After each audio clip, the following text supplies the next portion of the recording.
Guys, ganyan kasisipag ang mga lokal dito. Yung tong oras na to.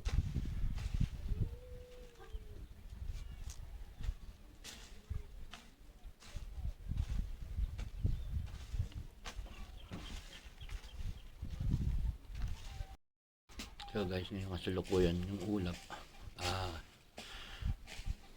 Lumalago ay kumakalat yung ulap dito. Pakaganda guys ng lugar na to. Hagdan na taniman ng gulay. Hindi siya palay guys, gulay. Take note ang mga repolyo, pechay, kung ano-ano pa.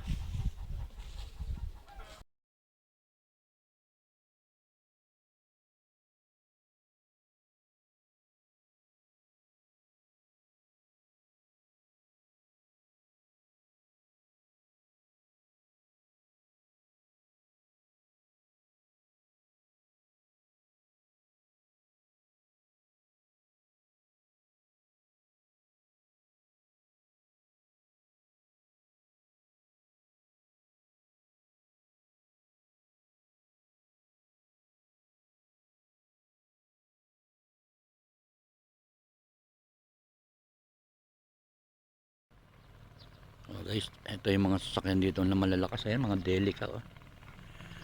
Karaniwan service ng lokal dito, Delica at saka Amaro FX. Ayan, mga 4x2 yan, kaya ang lalakas niya sa hilahan.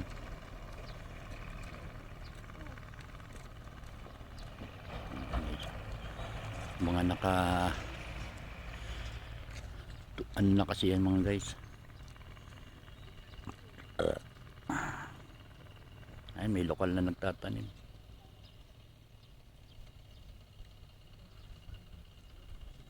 Gaganda ng mga repolyo nila. Kasi bukod sa supply ng tubig na nanggagaling sa creek, ay may yung hamog guys na bumubuhay sa halaman. Yun ang napakaganda rin. Guys, yung tinuturo kong bundok na yun, doon yung Mount Oli. So hindi na kami nagpunta doon. Kasi galing na kami ng Northern Blossom. Same land din naman siya na makikita. Mga gulay, mga bulaklak. So dito sa lugar na ito, dito yung Sakura. Ganda talaga rito guys. Atok na to. One of the best.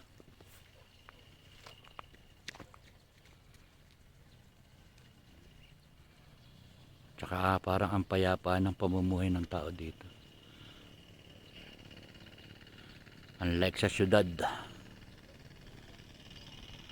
Simpleng buhay. Ayan, ganyan lang sila. Tanim-tanim.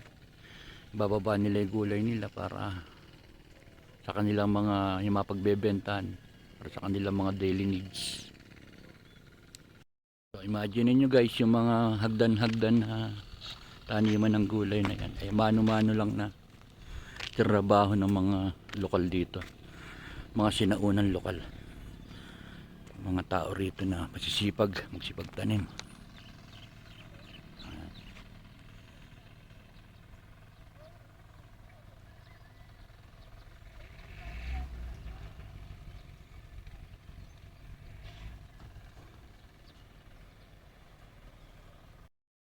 Ayan na guys yung ulap po. Unti-unti nang nilalamon ng kaulapan yung kabundukan.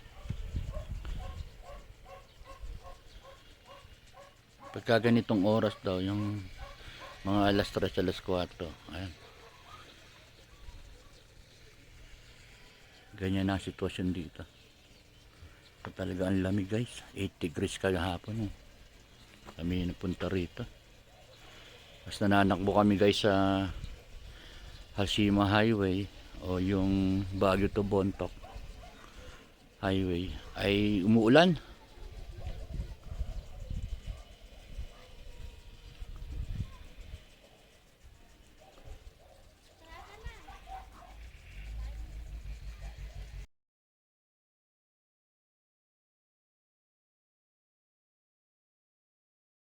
Guys, ako may ay naglalakad-lakad pa para makita namin yung ibang kapaligiran dito. Ang problema namin guys, yung pag-akyat. Guys, may bulaklak dito. Nakikita mo lang sa gilid ng daan. Ewan ko kung tinatanim to ng mga Maganda.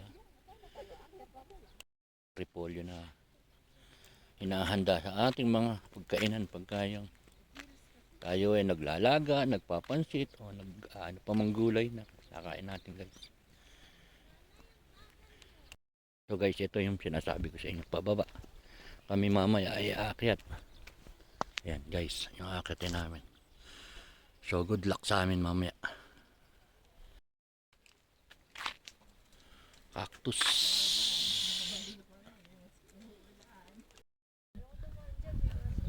Saan ba pupunta? Baka yung likuran. Pupuntahan nila, likuran ng transient. Kaso nga, may aso eh. Guys, ayun yung aming transient to. May daan naman nata dyan paakyat eh. Hindi dyan dadaan.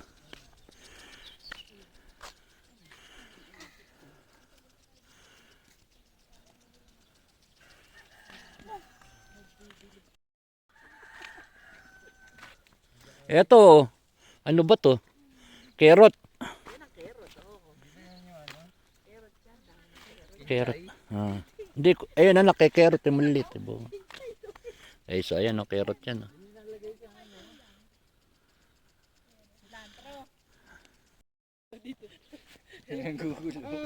My camera was just Dito lang pala eh. Dito lang pala, may bulaklak eh. Pause!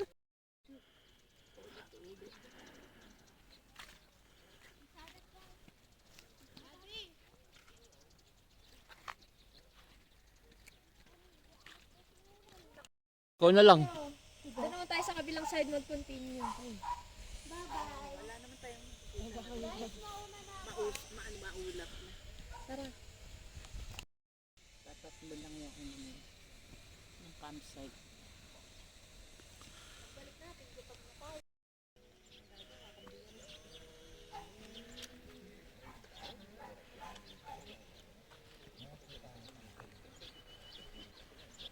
So dito guys, makikita nyo meron na rito parang nicho, ayan. Kasi nga napakalayo nila sa kabayanan.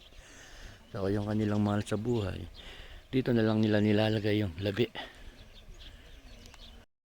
Bumaba kami, so nagmagaling kami. So problema namin yung paano kami nagdadaan-daan ng pag-akit guys.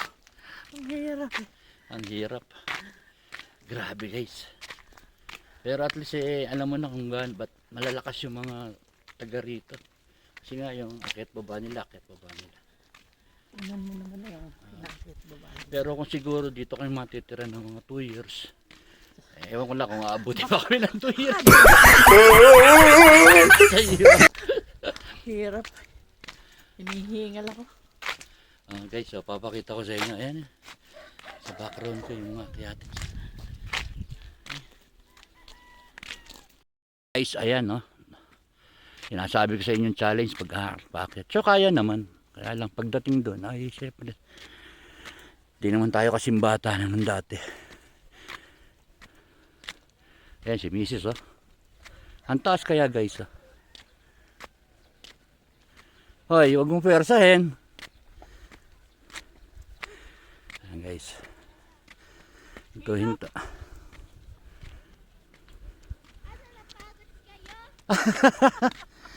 Salubungin mo si nanay, tulak mo. Silahin mo ako.